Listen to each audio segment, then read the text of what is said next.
قربان جائیں۔ نوجوانوں ذرا غور کرنا، میرے نبی کریم صلی اللہ تعالیٰ علیہ وسلم کے بارے میں حضرت عائشہ صدیقہ فرماتی ہیں کہ عرب کی کواری لڑکیاں بڑی حیا والی ہوتی تھیں، لیکن اللہ کے پیارے رسول صلی اللہ علیہ وسلم عرب کی کواری لڑکیوں سے بھی بڑھ کر حیا والے تھے۔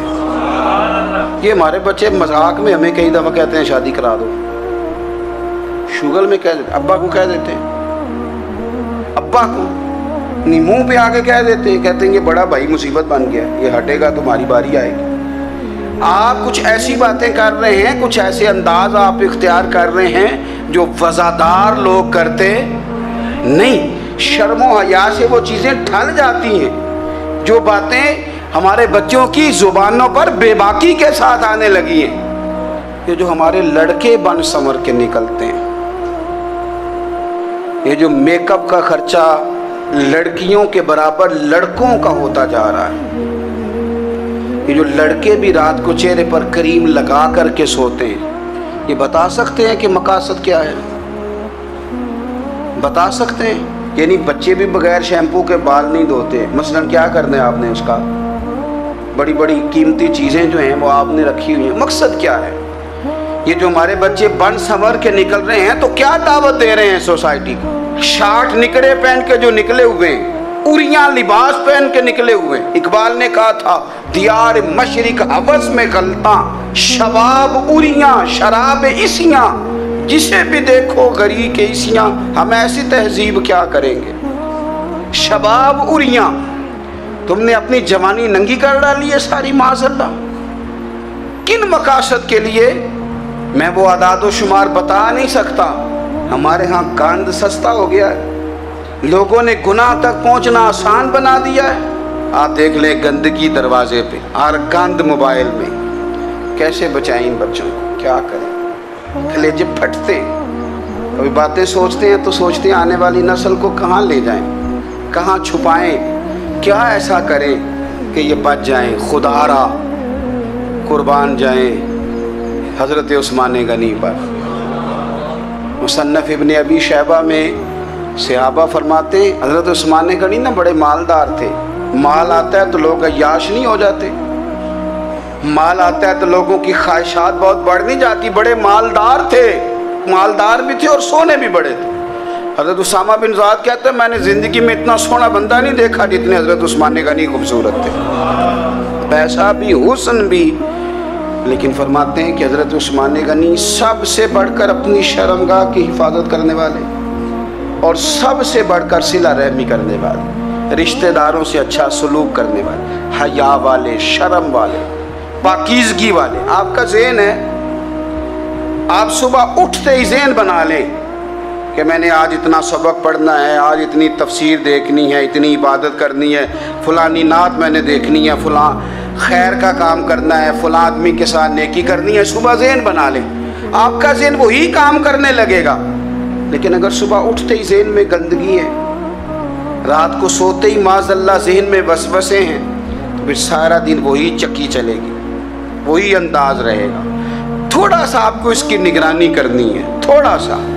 فحاشی، عریانی یہ تیزی سے پھیل رہی ہے، تیزی سے گندگی لوگ کشید کر کے لاتے ہیں۔ اور حیا کا مطلب صرف اتنا ہی نہیں ہے آپ زنا اور بدکاری سے بچیں، آپ اپنی زبان کو بھی حیا والا بنائیں۔ کوئی کچا کمزور جملہ، گندی بات، گالی کبھی بھی زبان پہ نہ آئے، آپ کا انداز حیا والا ہو۔ بے باک ہو جانا، بے باک بولنا، میں باریکی سے اس بات کو سمجھتا ہوں، اور میں آپ کو بہت ساری بزرگوں کے ارشادات کا نچوڑ عرض کرنے لگا ہوں۔ آپ اپنا ذہن صاف کر لیں، آپ کے بہت سارے کام ویسے ہی صحیح ہو جائیں گے، چونکہ ہمارے دین کے اندر زیادہ اجر نیتوں اور ارادوں پہ ملتا ہے۔ آپ کے جو اندر کی پاکیزگی ہے وہ بہت سارا فضل لاتی ہے اللہ کا، اور اگر دل ہی نہ پاک ہو، ذہن ہی نہ پاک ہو، تو وہ خیر کی چیزیں کس طرح کر کے داخل ہوں گی؟ نوجوان میری بات پر توجہ کریں۔ فرمایا وہ لوگ جو اپنی شرمگاہ کی والذین ہم لفروجہم حافظون، وہ لوگ جو اپنی شرمگاہ کی حفاظت کرتے ہیں۔ حضور غوث پاک رضی اللہ تعالیٰ عنہ فرمایا کرتے تھے، دو چیزیں انسان اپنی سنبھال لینا، ایک پیٹ اور ایک شرمگاہ، تو فرماتے تھے ولایت اس کے بڑی قریب آ جاتی۔ ہم نہ ان لذات میں الجھ جاتے ہیں۔ سیانے سیانے بندے، روٹی کمر سیدھی کرنے کے لیے کھانی چاہیے، زبان کے ذائقے کے لیے نہیں کھانی چاہیے۔ یہ زبان کا ذائقہ لگ جائے یہ کہیں کا نہیں چھوڑتا انسان۔ اپنی شرمگاہ کی جو لوگ حفاظت کر لیتے ہیں، کوئی بڑے سے بڑا گناہ کرنے سے بھی بندہ کافر نہیں ہوتا، بندہ کفر کرنے سے کافر ہوتا ہے۔ گناہ بڑے سے بڑا کرنے والا بھی گناہ گار ہے، کافر نہیں۔ لیکن بعض گناہ ایسے ہیں جو جس وقت بندہ کر رہا ہوتا ہے اس وقت وہ مومن نہیں ہوتا۔ میرے نبی کریم صلی اللہ تعالیٰ علیہ وسلم نے فرمایا، جب کوئی شرابی شراب پیتا ہے اس وقت مومن نہیں ہوتا۔ جب کوئی چور چوری کرتا ہے تو اس وقت مومن نہیں ہوتا، اور جب کوئی زانی زنا کرتا ہے تو تب وہ مومن نہیں ہوتا۔ اتنی دیر کے لیے اس کے دل سے ایمان نکال لیا جاتا ہے۔ کفل کا ایک واقعہ ترمذی میں ملتا ہے۔ ایک شخص کفل نام کا تھا بنی اسرائیل میں، ایک عورت مجبور تھی، اس کے بچے بھوکے تھے، تو کفل نے اسے مائل کر لیا کہ تو میرے ساتھ گناہ کرے گی تو پھر میں تیرے بچوں کی روٹی تجھے دوں گا۔ تو وہ عورت پہلے تو بیچاری نہ مانی، لیکن بچوں کی بھوک دیکھ کے مجبور ہو گئی۔ جب کفل کے قریب گئی نا وہ عورت، اس نے دروازے سارے بند کر لیے۔ ترمذی شریف میں اس کا واقعہ موجود ہے۔ چاروں جانب سے بند ہو گیا سارا کچھ، لیکن جب وہ کفل کہتا ہے میں اس بی بی کے پاس جانے لگا تو عورت کا وجود کانپتا تھا۔ جس بندے کو گناہ کی طرف جاتے اس کی طبیعت میں ہیجان پیدا ہو تو معنی یہ ہے کہ ابھی ذہن پورا غلیظ نہیں ہوا، ابھی طبیعت پوری گندی نہیں ہوئی، ابھی ایمان کی بہت ساری قسمیں موجود ہیں، عورت کا وجود کانپتا ہے۔ تو کفل کہتے ہیں کہ میں نے اسے کہا کہ سارے دروازے بند ہیں، ڈرتی کیوں ہے؟ تو کہنے لگی ڈرتی اس لیے ہوں کہ سارے دروازے بند نہیں ہوتے، ایک دروازہ کھلا ہے اور وہ دروازہ رب قدیر کا دروازہ ہے، اسے کیسے بند کیا جا سکتا ہے؟ تو کہتے ہیں جب اس نے یہ لفظ کہے تو مجھ پر بھی بات کا اثر ہوا، مجھ پر۔ تب میں نے کہا کہ اگر تو عورت ہو کے رب سے اتنا ڈرتی ہے تو مجھے تو اس نے مرد بنایا ہے، تو مرد تو ہوتا ہی وہ ہے جو اپنے آپ پر کنٹرول کر سکے۔ تو اب نہ معاملہ آگے جائے گا، اب یہاں بات رکے گی نہیں، جا میں تجھے آزاد کرتا ہوں۔ عورت گئی، اس نے توبہ کی کفل نے، اور رات رو کے کہنے لگا مالک آج میں نے توبہ کی ہے تو میرے اوپر مہربانی کرنا، میری توبہ ٹوٹنے نہ پائے۔ رات اس نے توبہ کی، رات ہی انتقال ہو گیا۔ لوگوں کو پتا تھا بڑا بے حیا ہے، بد کردار ہے، گناہ گار ہے، شاید لوگ اس کا چہرہ دیکھنے بھی نہ جاتے، پر مالک کریم ہے نا۔ حضور فرماتے ہیں سویرے اس کے دروازے پہ لکھ دیا اللہ نے، لوگوں رب نے کفل کے سارے گناہ معاف کر دیے ہیں، اس کے دروازے پہ لکھ دیا گیا۔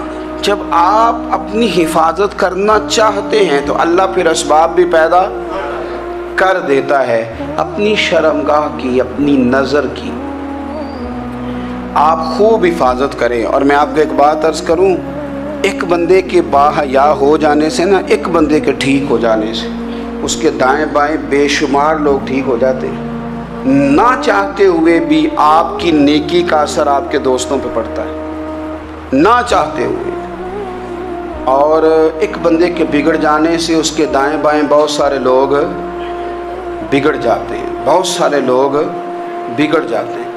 آپ اگر اپنے لب و لہجے پر یہ پابندی لگا سکیں اور اپنے آپ کو اگر آپ سنبھال سکیں تو پھر یاد رکھیے گا بڑی ساری چیزیں بہتر ہو جائیں گی۔ اپنی شرمگاہ کی حفاظت کرنے والے الا علی ازواجہم، مگر یہ کہ اپنی بیویوں پر، او ما ملکت ایمانہم، یا اپنی شرعی باندیوں پر۔ اس زمانے میں جو لونڈی خریدی جاتی تھی اس سے بھی وطی کرنا جائز تھا، اگرچہ اب لونڈیاں موجود نہیں ہیں تو یہ فعل بھی موجود نہیں، سوائے اپنی بیویوں پر یا شرعی باندیوں پر۔